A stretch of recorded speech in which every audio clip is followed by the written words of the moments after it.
opened my eyes to what kind of father I wanted to be. Yeah. And I mean, I know everyone doesn't have that father figure, that man in their life who can show them how to be a man, show them how to be a father. I was blessed to have that. And then, you know, my grandfather and my uncle Bruce and my uncle Keith, and, you know, just seeing them, I was blessed to have every man in my life pretty much was a great father.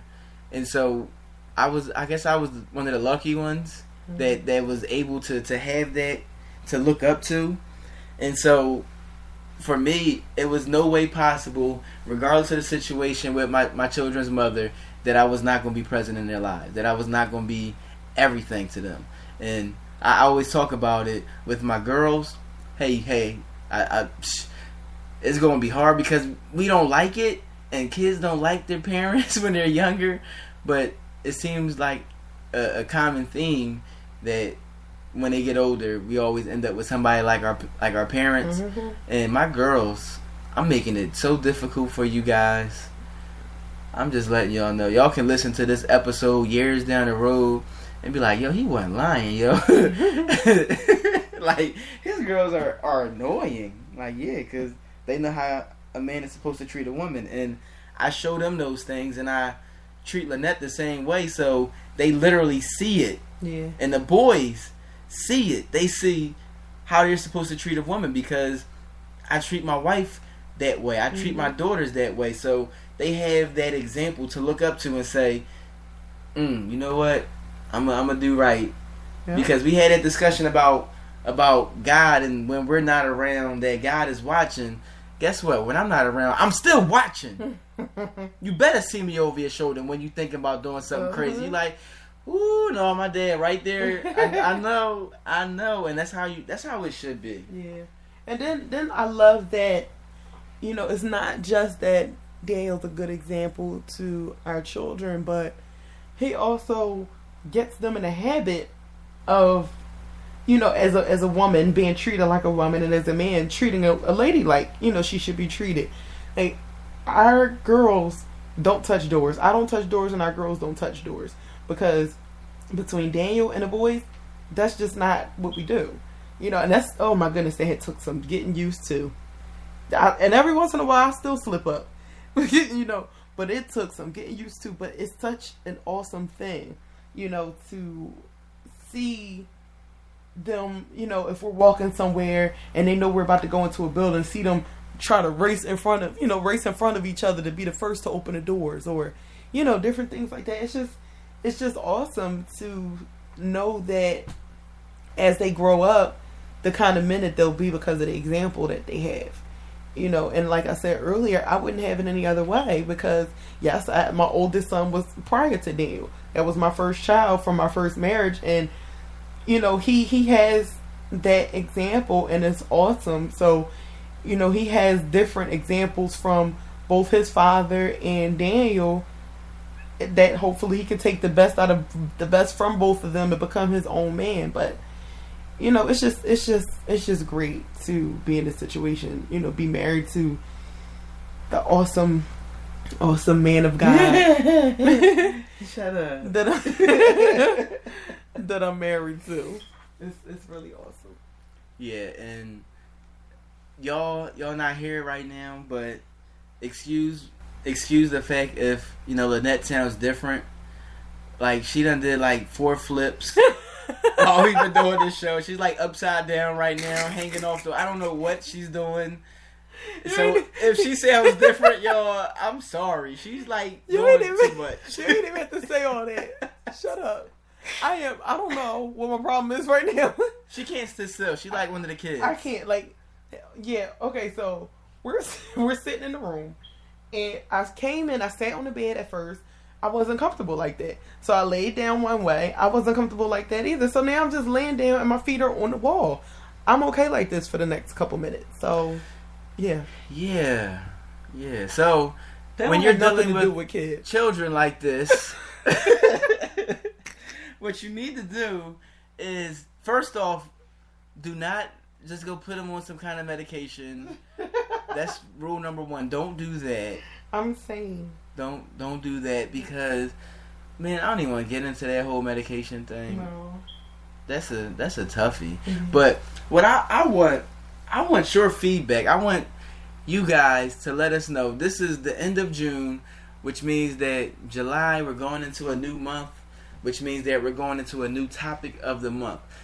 Hit us up. Let us know what it is that you would like us to talk about next month. Mm-hmm. We always like the feedback. We love talking with you all, whether it be through the chat. I get text messages throughout the show.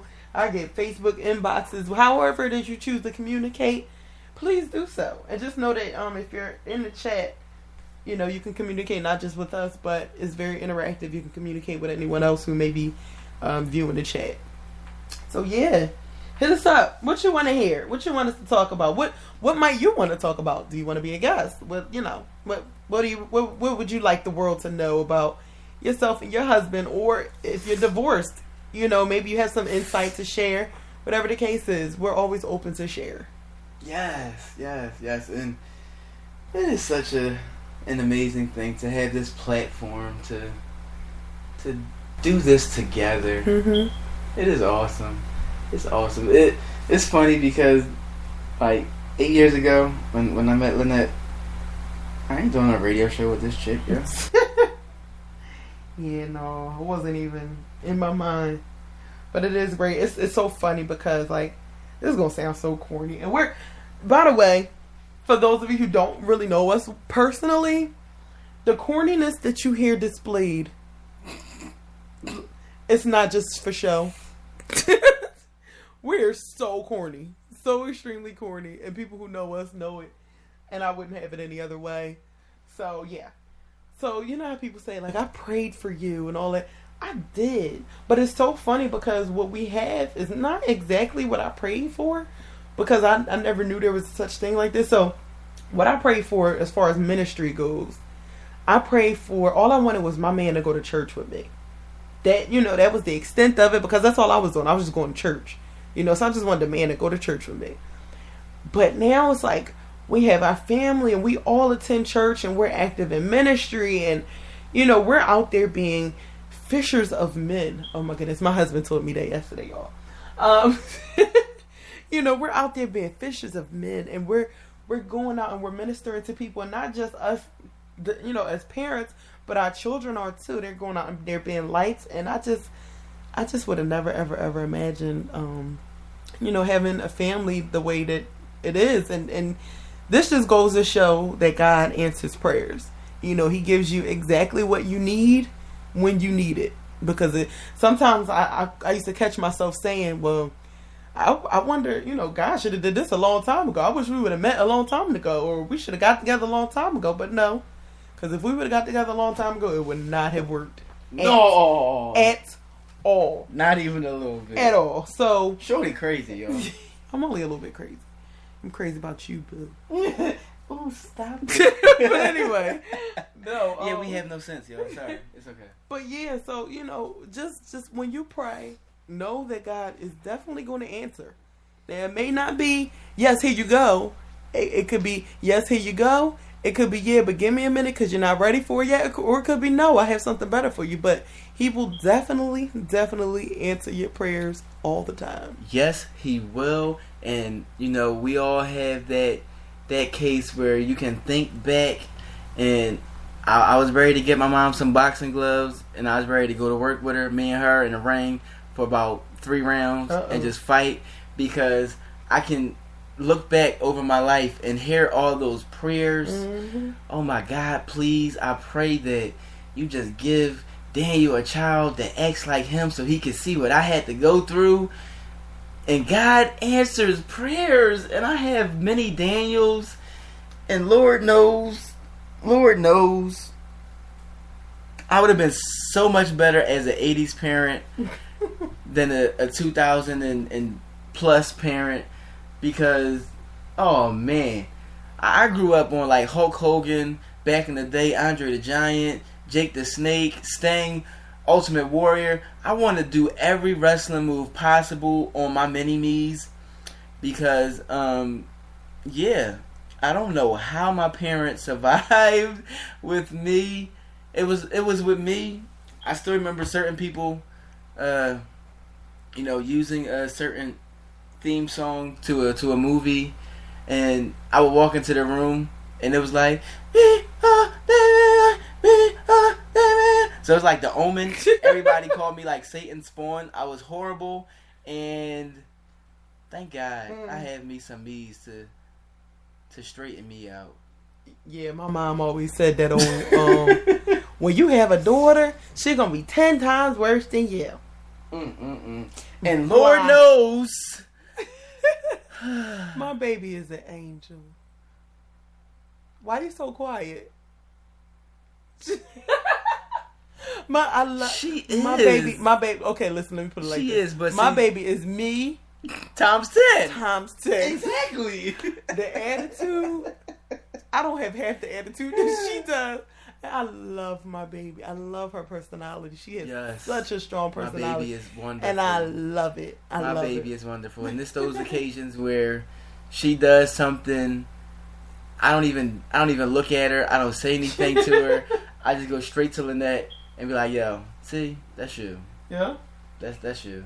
She has my whole angry sleepy and angry hungry thing down to a T. Yep, you guys know about the Snickers commercials, you know. Yeah. When they be having all the fancy smashy big time actors on, and they be acting the fool, and then they take a bite of the Snickers and they go back to the normal self. Yeah. Okay, so that's Lynette when she's sleepy. That's Lynette when she's hungry. Oh, don't let me be both. And see, this is the thing though. So Lynette's not a morning person, right? Oh gosh, no. So in the morning, yeah, and Lynette's not a night person, y'all. No, so I'm not. At night, and Lynette's one of those people that kind of need a power nap during the middle of the day. So I got to deal with Snickers commercials all day long, and yeah, if she don't eat when she wake up, and we have something to do, by the time she gets around to eat, and I got, listen, I don't even want to. Oh, thank God, I almost died. I'm so happy that my wife hasn't been putting me under air conditioners for the past couple weeks, so I can actually not be sick for a change. Yeah, I'm dying. Cause like 97 plus degrees, and we just got this little fan, and even with the fan, it can't blow right on us. It's like touching my big toe, and that's it. So I'm like sweating at night. I'm pretty sure I lost all my baby weight now, and God bless you. But yeah, so I just got a message that tell Daniel I'm glad his cough is going. So am I. Praise the Lord. Praise the Lord. Yes, I was dying, yo. I couldn't stand it. And yeah, I feel so much better. I haven't been under like air. So I've realized that I am much better served in central air. Central air works better for me. Yeah. So I know this. I'll deal with it. But we went overtime, but that's only because I was going through some things before the show started, and we was talking, but we weren't live, so we had to start all over. But yeah, we thank you again for tuning into Married to God, and as we said, please hit us up, whether on Facebook, whether on Instagram, or you can email us, meltingpotradionetwork@gmail.com, and let us know what you want us to talk about next month. And thank you for the topics that I already received through the messages. So thanks for that. Yes. We definitely want to give you what you want and give you everything from our perspective, because we're not normal people. We don't have a normal relationship. We don't have a normal family. When we say how many kids we have, everybody just give me side eyes and be like, "What?" Like, you're right. How many? Yeah. And then this the best part, y'all. So I have like the kids' names tatted on me. So I just start pulling out sleeves, like, look, turn around, look, and they be like, "Yo, you ain't joking." Mm-hmm. Then I start pulling out pictures, be like, "Yo," and then that last picture we just took down in St. Petersburg, y'all. Yeah. I love that picture of us on the beach. Oh, we just cried deep, Yeah. yo. And go ahead. I dare y'all to look at that picture and try to figure out whose is whose. Mm-hmm. I dare you. Yeah. Because